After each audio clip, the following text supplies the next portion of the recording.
All I would do is adore you all of the time. I'd like to.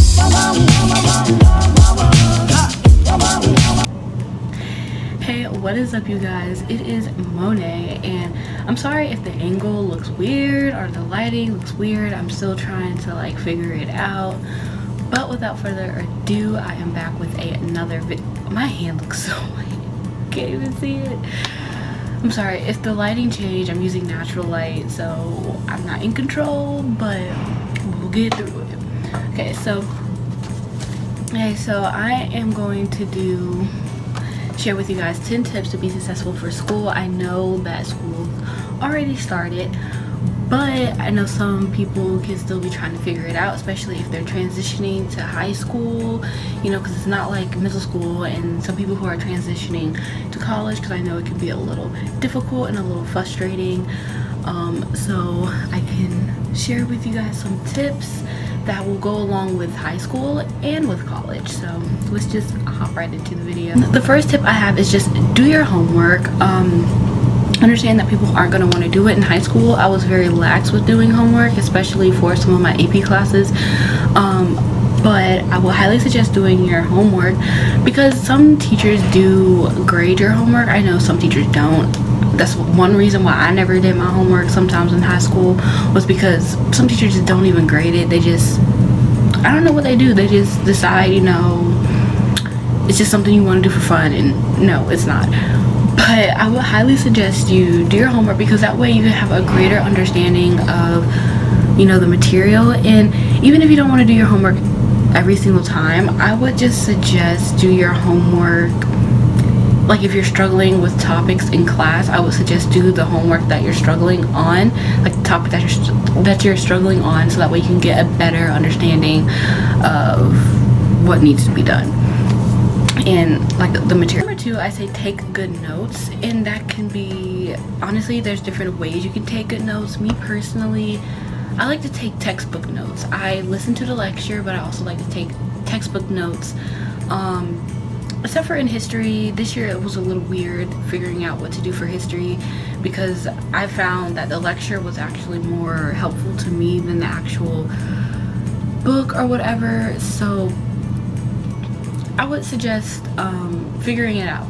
So for me, textbook, and the textbooks really help me, so I take textbook notes before class, and then once I go to class I already know the material, and if there's something that I wasn't quite sure about, I could just ask the teacher, and that could be that. Also, another thing, some people I've noticed at my school, they like to video record the lecture. So I don't know, it's actually kind of cool how they do it, but like they would I don't know, they'll like set up their phone, hit record, and then they'll just record the lecture as well as take the notes. So you could do that as well. You could like listen back to the lecture if there was something that you didn't really understand. The third tip I have is pay attention in class / go to class. In high school, I mean, I'm pretty sure there's like an attendance policy or whatever.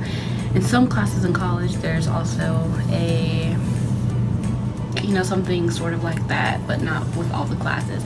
I would suggest go to class, especially if it's a class that you will not have other sources for. So like, for example, my math class is online, but you also have to go to the lecture. But mainly the material is online. Therefore, I technically wouldn't have to go to class, because it's basically an online class. She just repeats what we learn from online. So I would suggest just figuring it out and go to class if you're really not understanding it. There's no reason not to show up and then feel upset or hurt about your bad grade, especially if you could have went to class and got a better understanding. So yeah, just go to class and pay attention to class. You know, when you show up to class, make sure that you are aware, you're awake, and you're kind of like taking in what's being spat at you. You know, don't go to class and be completely lost and not ask questions. You need to be active in class. You know, ask questions if you don't understand.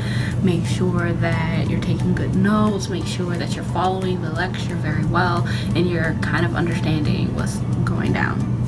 Step 4 is study, and I can come out, I'm gonna make a video of like ways that I study, but personally I find it better if you study over a period of time. So like, let's say you have a test on the 1st of October, I will start studying maybe like last week. I would probably start studying and then just keep studying, but in small amounts. So maybe like an hour each day, so that way the night before the test you're not like cramming and trying to stick everything in your mind, because that's not how that works.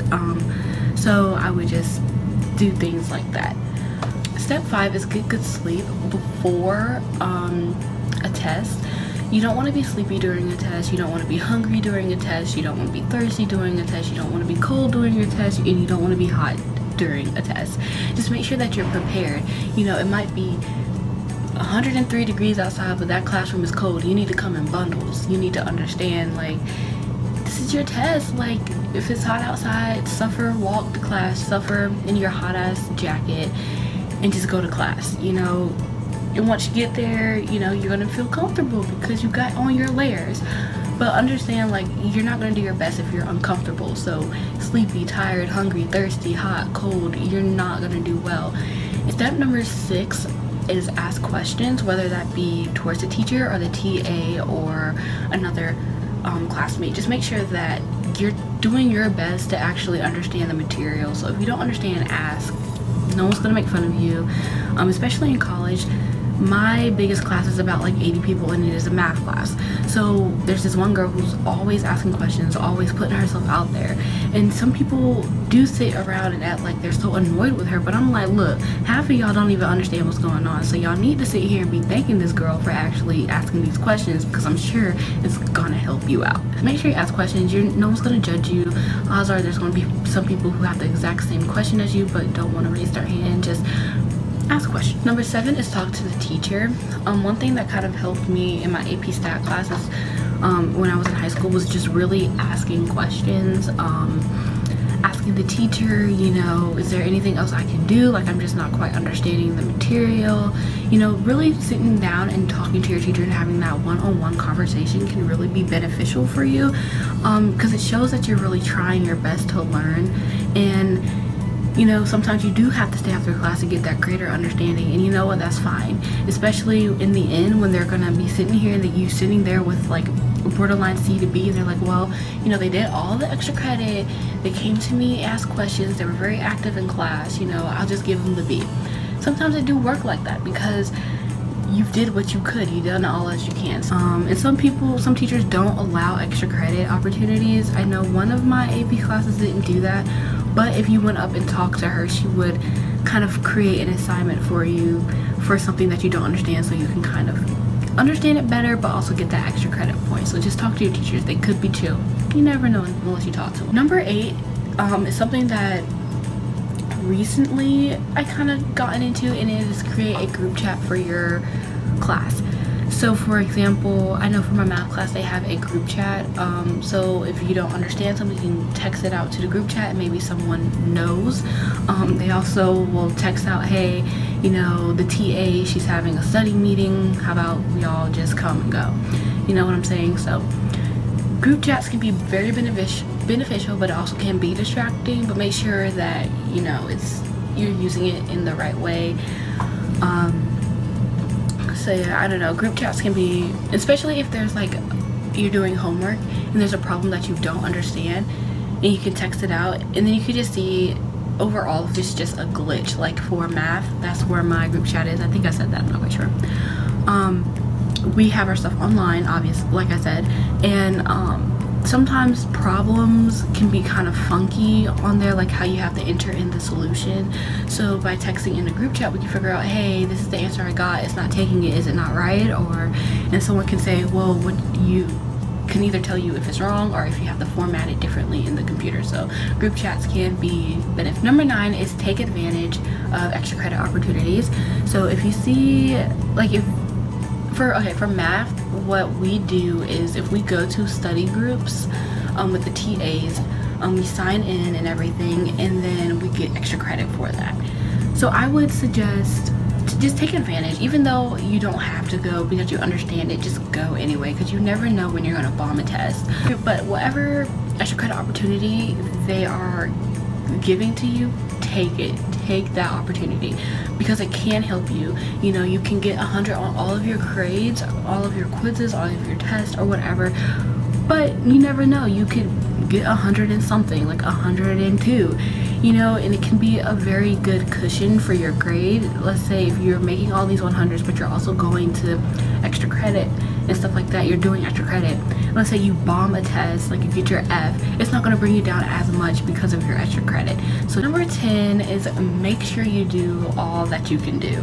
And basically what that mean is go stay after school if you have to stay after school to get that